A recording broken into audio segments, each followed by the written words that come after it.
Yes മക്കൾസ്, welcome back to Eduport. എല്ലാവർക്കും എജ്യൂപോർട്ടിൻ്റെ NMMS ബയോളജി ക്ലാസ്സിൻ്റെ ഒരു വീഡിയോയുടെ സ്വാഗതം.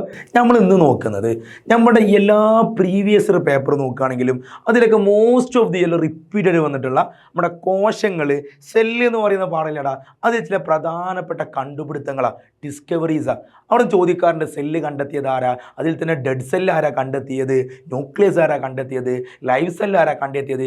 ഈ രീതിയിൽ കുട്ടികളെ കൺഫ്യൂഷൻ ആക്കുന്ന കുറച്ച് ക്വസ്റ്റ്യൻസ് വരാറുണ്ട്. മക്കൾസ്, നമ്മൾ ഇന്ന് എന്ത് ചെയ്യാൻ പോകണം, വളരെ ചുരുങ്ങിയ സമയം കൊണ്ട് അതുമാത്രം, എന്തുകൊണ്ടാണ് മാഷ് അത് മാത്രം ചോദിച്ചാൽ അത്രയ്ക്ക് ഇമ്പോർട്ടൻ്റ് ആയതുകൊണ്ടാണ്. നിങ്ങൾ പ്രീവിയസ് ഒരു ക്വസ്റ്റ്യൻ പേപ്പർ നോക്കിയാൽ പല ഇയറിലും നിങ്ങൾക്ക് ഈ ഭാഗത്ത് നിന്ന് ക്വസ്റ്റ്യൻ കാണാൻ വേണ്ടി പറ്റും. റെഡി അല്ലേടാ?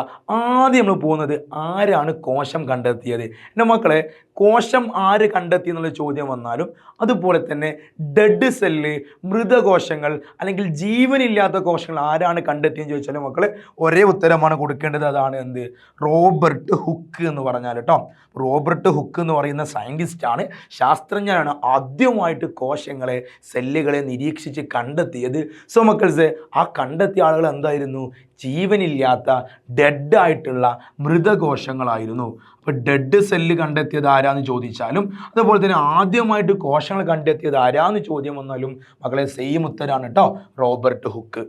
മക്കളെ, ഇവിടുന്ന് വേറെ ചോദിക്കാം. എന്ത് ചോദിക്കാം? ജീവനുള്ള കോശങ്ങളെ, ലൈവ് സെല്ലിനെ ആരാണ് കണ്ടെത്തിയത്? സിമ്പിളാ മക്കളെ, നോക്കിക്കോ. ലിവിങ് സെല്ലിനെ, ജീവനുള്ള കോശങ്ങളെ കണ്ടെത്തിയത് ലീവൺ ഹുക്ക്, ആന്റൺ വാൻ ലീവൺ ഹുക്ക് എന്നാണ്. ഞാനൊരു കാര്യം ഓർമ്മപ്പെടുത്തുന്നത്, NMMS പരീക്ഷയ്ക്ക് നമുക്ക് ഉത്തരങ്ങൾ കാണാണ്ട് പഠിക്കേണ്ടതില്ല. ഒരു കണക്ഷൻ കിട്ടിക്കഴിഞ്ഞാൽ നമുക്ക് ഉത്തരം ചെയ്യാം, സിമ്പിളായിട്ട് കണ്ടെത്താം. മക്കളെ, ലൈവ് സെല്ല് കണ്ടെത്തിയ ആളല്ലേ പഠിക്കേണ്ടടാ, ലൈവ് ലീവൻ കേട്ടോ, ലൈവ് ലീവൻ. ഈ രീതിയിലൊന്ന് ഓർത്തു വെച്ചാൽ മതി. എന്തോ സിമ്പിളാ അല്ലേ മക്കളെ? നോക്കടാ, ജീവനുള്ളതിനെ കണ്ടെത്തിയത് ആരാണ്?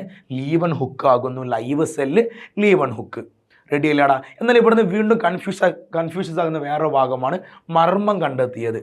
മക്കളെ, ന്യൂക്ലിയസ് എന്ന് പറഞ്ഞ ഭാഗത്തിന് മക്കൾക്ക് അറിയാം അല്ലേ, ഇതൊരു കോശമാണെന്നുണ്ടെങ്കിൽ ആ കോശത്തിൻ്റെ കേന്ദ്ര ഭാഗമാണ്, centre of the cell, controlling സെൻറ്ററാണ് ആര് എന്ന് പറഞ്ഞാൽ ന്യൂക്ലിയസ്, മർമ്മം എന്ന് പറഞ്ഞാൽ. ഈ മർമ്മത്തെ കണ്ടെത്തിയത് ആരും ചോദിക്കാറുണ്ട്. ഉത്തരം എന്താടാ? റോബർട്ട് ബ്രൗൺ ആകുന്നു. അപ്പോൾ സെല്ലിനെ കണ്ടെത്തിയത് അല്ലെങ്കിൽ മൃതകോശങ്ങളെ കണ്ടെത്തിയത്, ഡെഡ് സെല്ലിനെ കണ്ടെത്തിയത് റോബർട്ട് ഹുക്കും, എന്നാൽ മർമ്മത്തെ, ന്യൂക്ലിയസിനെ കണ്ടെത്തിയത് റോബർട്ട് ബ്രൗണുമാകുന്നു. മാറിപ്പോകരുത് കേട്ടോ, കൺഫ്യൂഷൻസ് ആണ്, മാറിപ്പോകരുത്. റെഡി ഇല്ലടാ? എന്നാലും വീണ്ടും ഒരു ചോദ്യം ചോദിക്കുന്നതാണ്, പ്രോട്ടോപ്ലാസങ്ങളെ, ജീവദ്രവ്യങ്ങൾ ആരാ കണ്ടെത്തിയത്?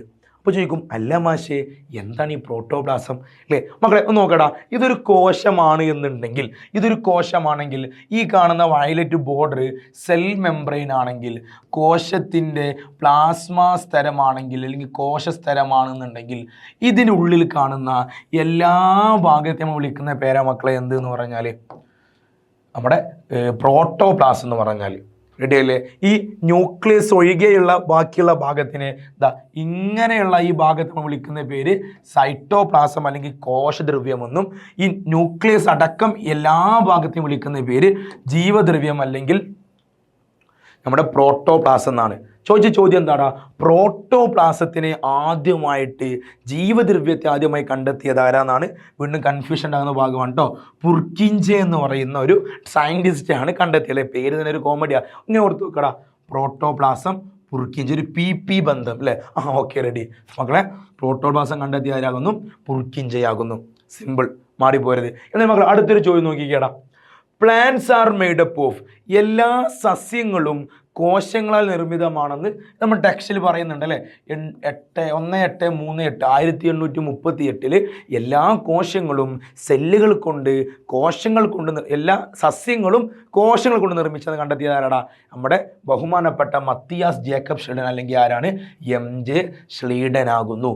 റെഡി അല്ലേടാ? അപ്പോൾ വീണ്ടും ഇവിടുത്തെ കൺഫ്യൂഷൻ ആക്കി ചോദിക്കും, 1839 തൊട്ടപ്പുറത്തെ വർഷം എല്ലാ ജന്തുക്കളും, സസ്യങ്ങളും മാത്രമല്ല എല്ലാ ജന്തുക്കളും, all animals are made up of cells, എല്ലാ ജന്തുക്കളും കോശങ്ങളാൽ നിർമ്മിതമാണെന്ന് കണ്ടെത്തിയത് 1839 തിയോഡർ ഷാൻ എന്ന് പറയുന്ന സയൻറ്റിസ്റ്റ് ആകുന്നു. അപ്പോൾ സസ്യങ്ങൾ കോശങ്ങൾ കൊണ്ട് ഉണ്ടാക്കിയെന്ന് കണ്ടെത്തിയത് MJ ഷ്ലീഡനും, എന്നാലോ നമ്മുടെ ജന്തുക്കളെ ഉണ്ടാക്കിയത് കോശങ്ങൾ കണ്ടെത്തിയത് തിയോഡർ ഷാനുമാകുന്നു.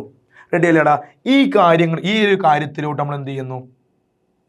നമ്മുടെ റുഡോൾഫ് വിർഷോ എന്ന് പറയുന്ന സയൻറ്റിസ്റ്റ് കണ്ടെത്തിയിട്ടുള്ള റുഡോൾഫ് വിർഷോ എന്ന് പറഞ്ഞാൽ കണ്ടെത്തിയത് പുതിയ കോശങ്ങൾ ഉണ്ടായി വരുന്നത് പഴയ കോശങ്ങളിൽ നിന്നാകുമെന്നു. അഥവാ new cells are formed from pre existing cells. അതായത് മക്കളെ, ഇത് ആദ്യമേ ഉള്ള ഒരു കോശമാണെന്നുണ്ടെങ്കിൽ ഈ കോശം വിഭജിച്ചുകൊണ്ടാണ് പുതിയ കോശങ്ങൾ ഉണ്ടാകുന്നത്. ഇതാണ് ആരുദ്ദേശിച്ചത്?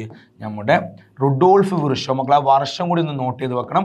ടെക്സ്റ്റിൽ പറയുന്നുണ്ട് 1855 അദ്ദേഹം ഇത് കണ്ടെത്തിയത്. റെഡി അല്ലേ? അപ്പോൾ ഈ ഒരു കാര്യവും ഈ രണ്ട് കാര്യങ്ങളും കൂട്ടിയിട്ട് എല്ലാ ജന്തുക്കളും അതുപോലെ തന്നെ എല്ലാ സസ്യങ്ങളും എന്ത് വിളിക്കാം?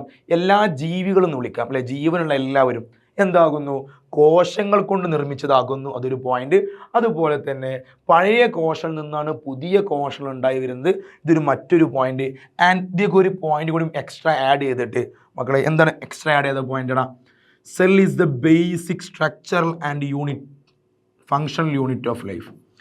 Cell is the basic structural and functional unit. ഈ ഒരു പോയിന്റ് അഥവാ കോശമാണ് ഒരു ജീവന്റെ അടിസ്ഥാന ഘടകം എന്നുള്ള ഈ ഒരു പോയിന്റ് കൂടെ ഈ പറയപ്പെട്ട രണ്ട് പോയിന്റിലോട്ട് ആഡ് ചെയ്തിട്ട് നമ്മൾ എന്ത് ഇൻട്രൊഡ്യൂസ് ചെയ്തടാ? നമ്മുടെ സെൽ തിയറി എന്ന് പറയുന്ന ഒരു തിയറി എന്ത് ചെയ്തിട്ടുണ്ട്? ഇൻട്രൊഡ്യൂസ് ചെയ്തിട്ടുണ്ട്. കോശ സിദ്ധാന്തം. ഇതും കൂടി ഓർത്ത് വെക്കണം. റെഡി അല്ലേ? ഇപ്പോൾ കോശ സിദ്ധാന്തം 3 പോയിന്റുകൾ എന്തൊക്കെയാടാ? എല്ലാ ജീവജാലങ്ങളും കോശങ്ങൾ കൊണ്ട് നിർമ്മിച്ചതാണ്. പുതിയ കോശം ഉണ്ടായി വരുന്നത് പഴയ കോശത്തിൽ നിന്നാണ്. അതുപോലെ തന്നെ 3ാമത്തെ പോയിന്റ്, എല്ലാ ജീവികളുടെയും അടിസ്ഥാനം എന്ന് പറഞ്ഞാൽ എന്താണ്? കോശമാകുന്നു. റെഡി അല്ലേടാ? ഇനി അടുത്തൊരു ഭാഗം ചോദിക്കാൻ സാധ്യത നമ്മുടെ മൈക്രോസ്കോപ്പിൻ്റെ ഭാഗം നമ്മൾ ടെക്സ്റ്റിൽ പറയുന്ന ഒരു ഭാഗമുണ്ട്. ഇലക്ട്രോൺ മൈക്രോസ്കോപ്പ് കണ്ടെത്തിയത് ആര് എന്നുള്ള ഭാഗത്ത് നിന്ന് 2 ആളുകളെ പേര് നമ്മൾ ഈ പുതിയ സിലബസ് ടെക്സ്റ്റിൽ പറയുന്നുണ്ട്. മക്കളത് ഓർത്ത് വെക്കാൻ സുഖമായിട്ടുള്ള ഒരു കോഡ് ഉണ്ട്. ഏണസ്റ്റ് റസ്കയും മാക്സ് ക്നോളുമാണത് കണ്ടെത്തിയത്. മക്കൾ നോക്കടാ, ഇലക്ട്രോൺ മൈക്രോസ്കോപ്പ് അല്ലേ? EM, the Ernst Ruska and Max Knoll, EM. അപ്പോൾ ഓപ്ഷനിൽ EM ഉള്ളവർ ആരാണോ അവരെ കണ്ടെത്തിയാൽ മതി. സിമ്പിൾ അല്ലേടാ? ഇലക്ട്രോൺ മൈക്രോസ്കോപ്പ് എന്ന് പറയുമ്പോൾ ഏണസ്റ്റ് റസ്കയും മാക്സ് ക്നോളും കൂടിയിട്ടാണ് ഇവരെ കണ്ടെത്തിയിട്ടുള്ളത്.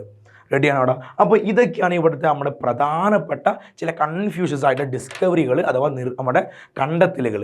ഇവിടുന്ന് അങ്ങോട്ടും ഇങ്ങോട്ടൊക്കെ മാറ്റിയിട്ടിട്ടും റോബർട്ട് ഹുക്കിനെ അങ്ങോട്ടും ബ്രൗണിനെ ഇങ്ങോട്ടും തിയോഡർ ഷാനെയും നമ്മുടെ മത്തിയാസ് ജേക്കബ് ഷെഡിനൊക്കെ ആയിട്ട് കൺഫ്യൂഷനാക്കി ചോദ്യങ്ങൾ വരുന്ന ഭാഗമാണ്.